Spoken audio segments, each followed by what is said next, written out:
Welcome now to part 8 of our Code Studio Game Lab tutorial. And again, in this video, we're going to add a little bit of polish to our game. Something you don't have to do. If you would rather, right now with the game, go ahead and have some fun changing what we've already done and kind of making it your own. Maybe add some obstacles onto the screen, add more UFO sprites. I thought one cool thing would be also the more coins you collect, the faster the UFOs start moving.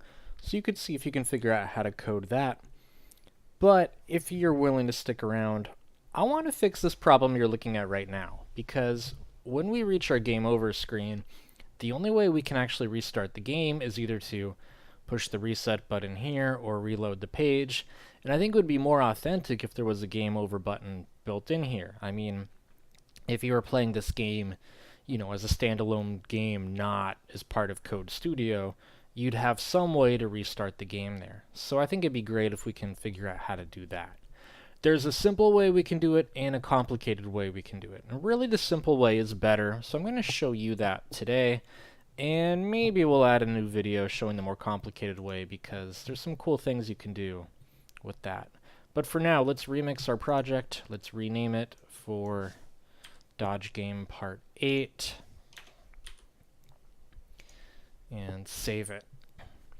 Alright, so if we're going to want to be able to restart the game when we push a button, we're going to need to actually create that button first. So in order to do that, I'm going to create a new variable for our sprite. I'm going to create this, let's see, we're just going to declare the variable for now, and I think you'll see why in a minute. I'm going to call this variable game over button.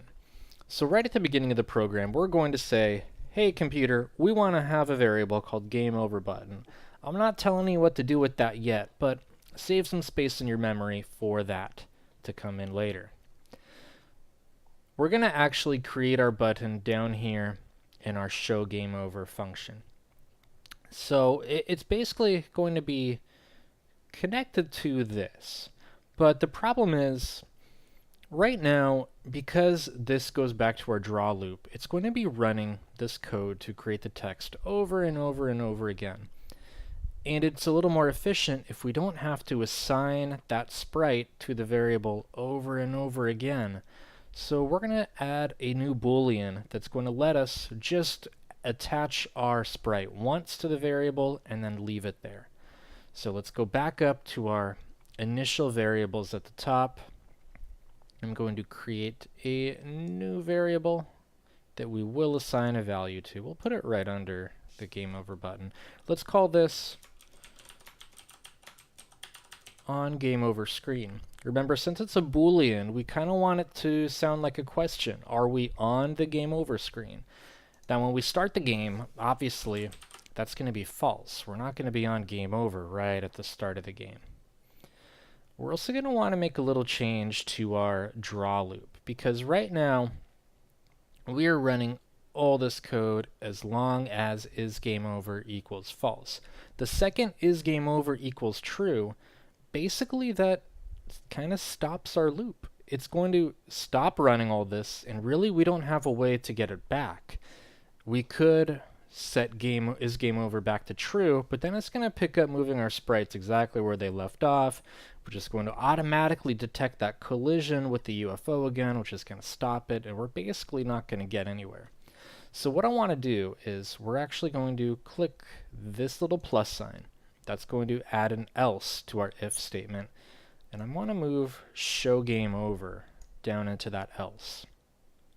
So as soon as is game over clicks over to true, it's going to basically be calling the show game over function. So that's where we actually want to create our button. So we're going to also make a new change here, and I created that new boolean variable above. So we're going to actually change this if statement. It's not just going to be if is game over is true now. We want to make one more little change to this. We're going to say if on game over screen is equivalent to false, Because again, this function is not going to run until we've already decided that we've reached our game over condition. So we don't need that if is game over is true. That's being checked up in our draw loop now. But we do need to check if we're on the game over screen. If we are, we don't want to be making the button over and over again, but if we are not, we're going to have to make the button one time. So in order to create the button, we've got to actually do some weird magic work on here again. I'm going to take the assign a variable block right here. Now again, we've already established what our variable is. Our variable is going to be called game over button. And what do we want that to equal?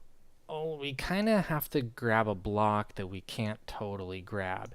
See, this create sprite block is what we really want. The only way we can get it with our blocks is attached to creating a new variable, but we can actually just type this in manually. So we're going to say is equal to create sprite. Make sure you capitalize that S. We're going to need our parentheses for our parameters. And what are our parameters going to be? Is this going to let me scroll over? Probably not. All right, but we can just do this. So we're going to need to first set the X position, the Y position. Then we can create a width and a height if we want, which in this case is exactly what we're going to want to do because we basically just want our sprite to be a box. So I've already gone and figured out what some good values for this could be. So let's go ahead and set our X coordinate to, to 200 and our Y coordinate to 200. So again, you just add a comma and then 200.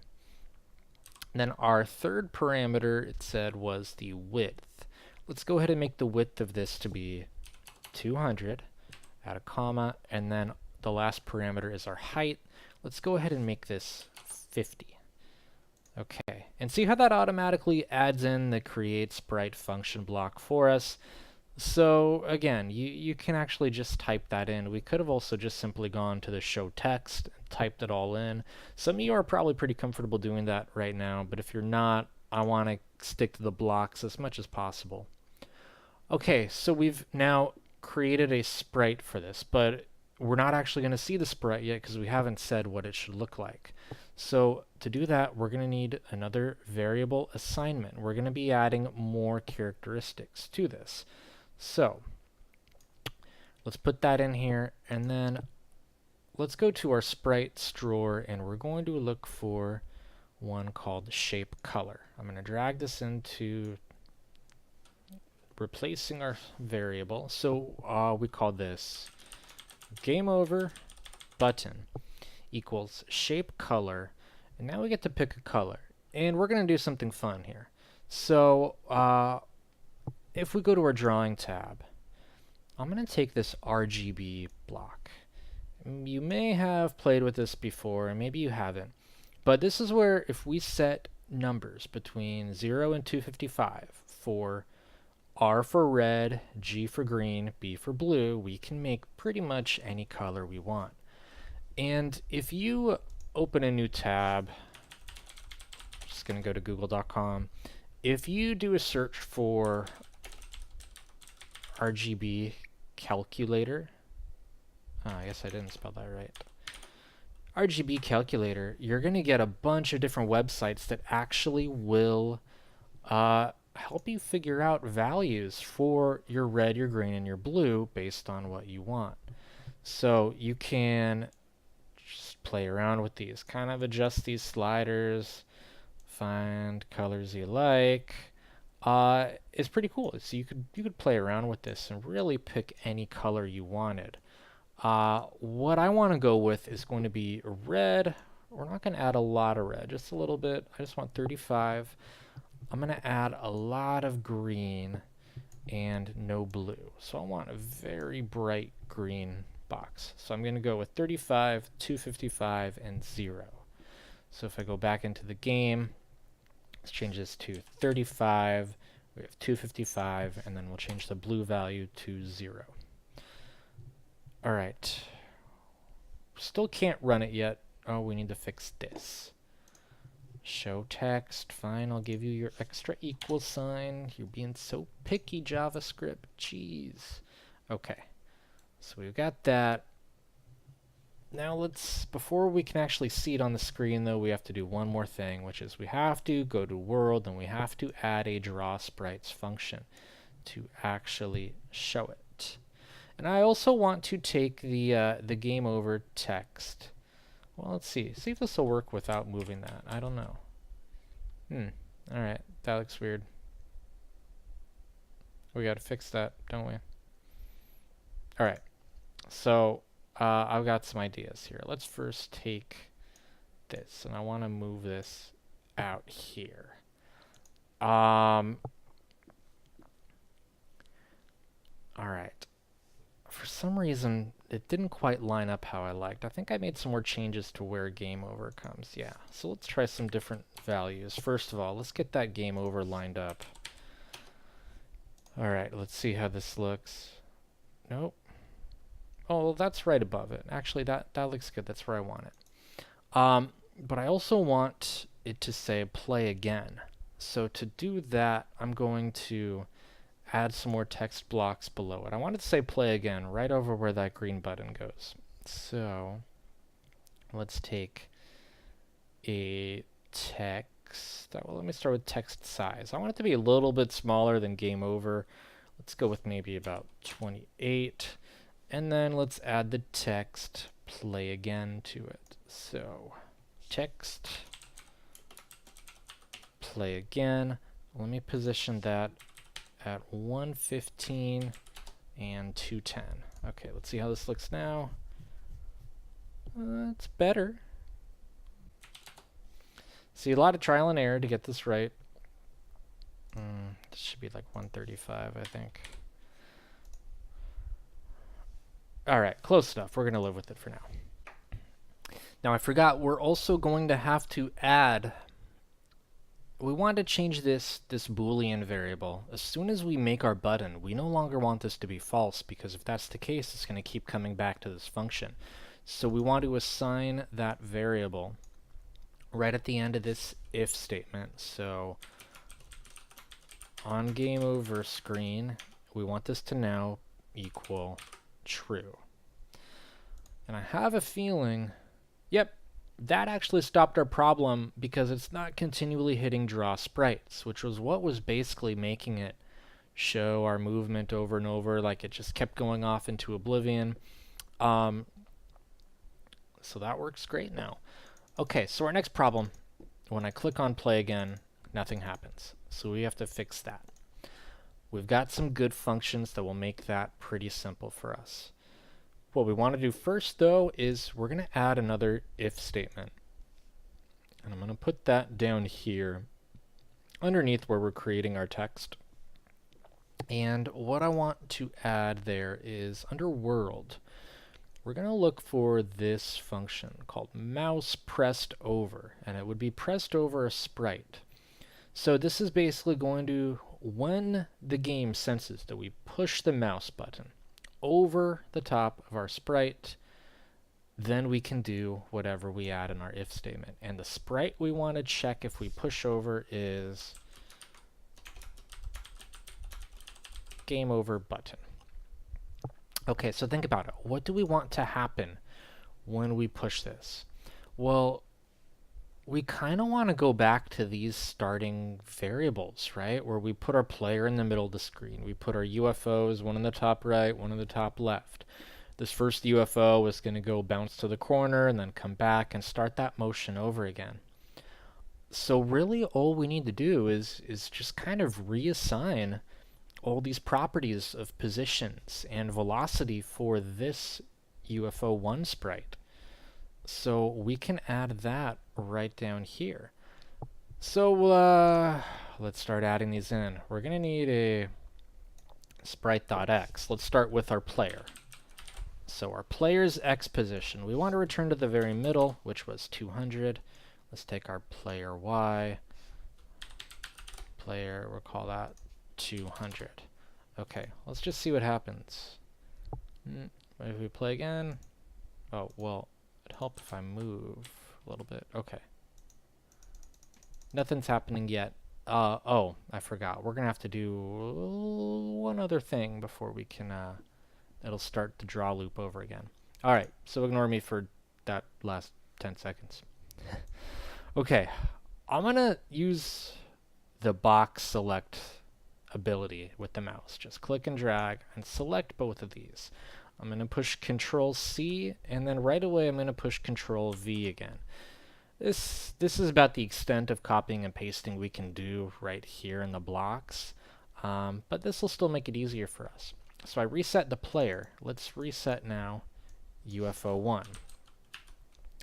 And if you remember, we put it up here. So I think we had X for 300, UFO 1, Y value was 100.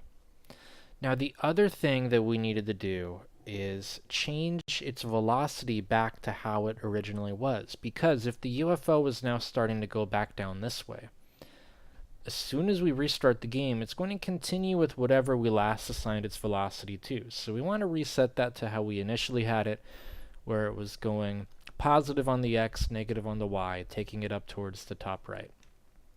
So sprite.velocityX, UFO 1, and we want to set that to UFO speed. Sprite velocity Y, UFO 1. Remember, we wanted this to be negative UFO speed, so that the Y's got smaller. So before we had used a math block and said -1 times UFO speed. Here's another little shortcut you can do though. If you just type a negative symbol and then UFO speed, this will actually just automatically take the negative value of the UFO speed. So it saves you having to add a math block there. Alright, now we need to, let's see, we need to set UFO 1, or UFO 2, I'm sorry. So I don't know if you saw what I did there, but you can occasionally, depending on where you click, you can get this little bar to show you kind of where you're operating. So if I move it down there and I do a Control V, I'm pasting those position blocks I copied before. UFO 2, UFO 2, and let's see, this one was 100 on the X and 300 on the Y. Alright, so we got to do a couple more things here. We want to no longer be on this game over screen.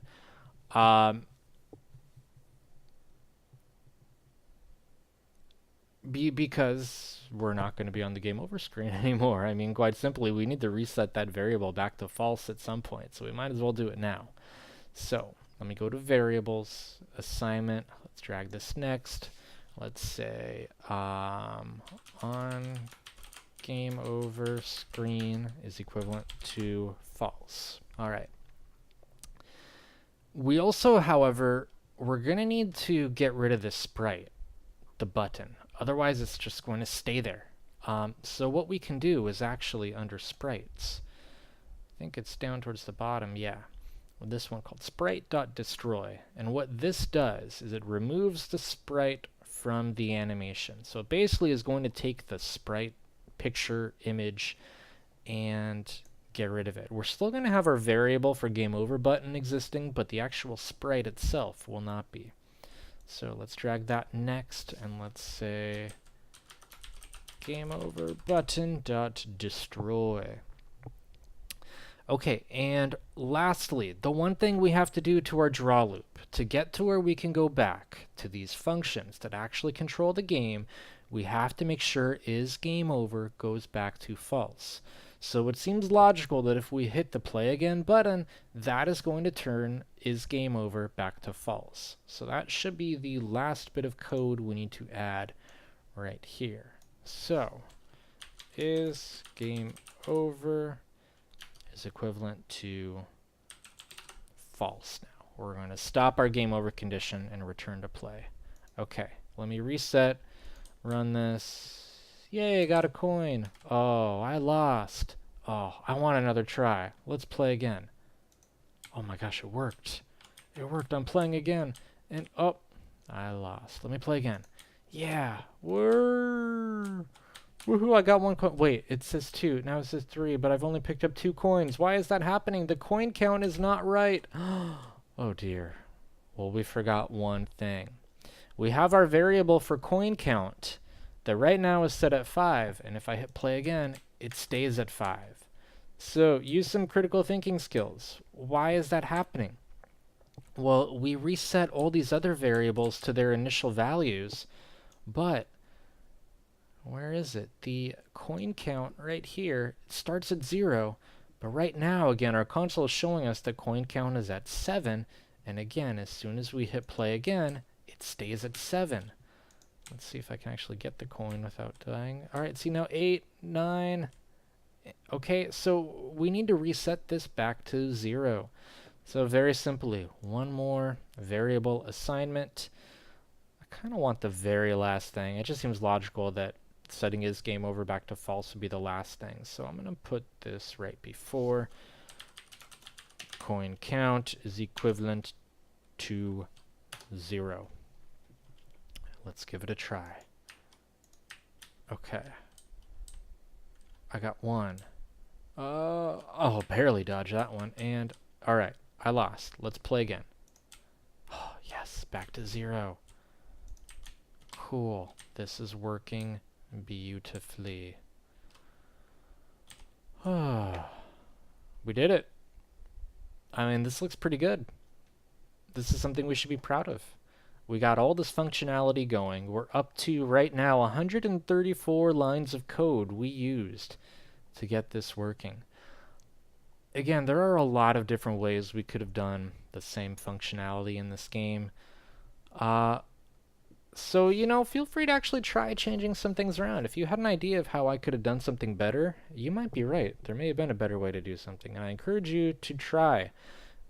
Even the best coders, you know, could always find a better way to improve it. That's what we call optimization, making your code work even better. All right. Well, it's been fun. Thank you for following along. I hope you learned something. And until next time, take care.